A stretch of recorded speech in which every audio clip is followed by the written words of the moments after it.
સુરત શહેરના Varachha police station વિસ્તારમાં જૂની બોમ્બે હાઉસિંગ માર્કેટમાં આવેલ એક ફ્લેટમાં ગુજરાત હાઉસિંગ બોર્ડમાં 3 તારીખે સાંજે 7 થી 9 વાગ્યા દરમિયાન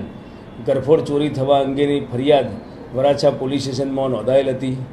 માનનીય પોલીસ કમિશનર શ્રી સુરત શહેર Anupamsinh Gehlot sir, special CP sector 1 sir તેમજ ડીસીપી ઝોન 1 સરના માર્ગદર્શન અને સૂચના મુજબ વરાછા પોલીસ સ્ટેશનના ઇન્સ્પેક્ટર શ્રી ગાબાણી તથા સર્વેલન્સની ટીમ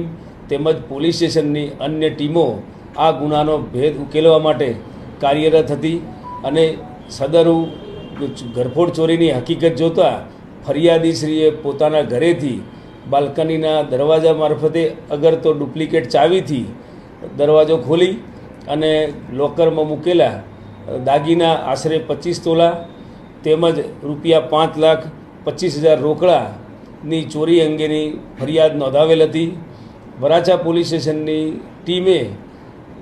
હ્યુમન ઇન્ટેલિજન્સ તેમજ ટેકનિકલ ઇન્ટેલિજન્સના આધારે આ ગુનાનો ભેદ ઉકેલી કાઢેલ છે અને આ ગુનાના કામે ગરફોડ ચોરી કરનાર ઈસમ રમેશ હીરાલાલ જૈન નાઓને ધરપકડ કરેલ છે અને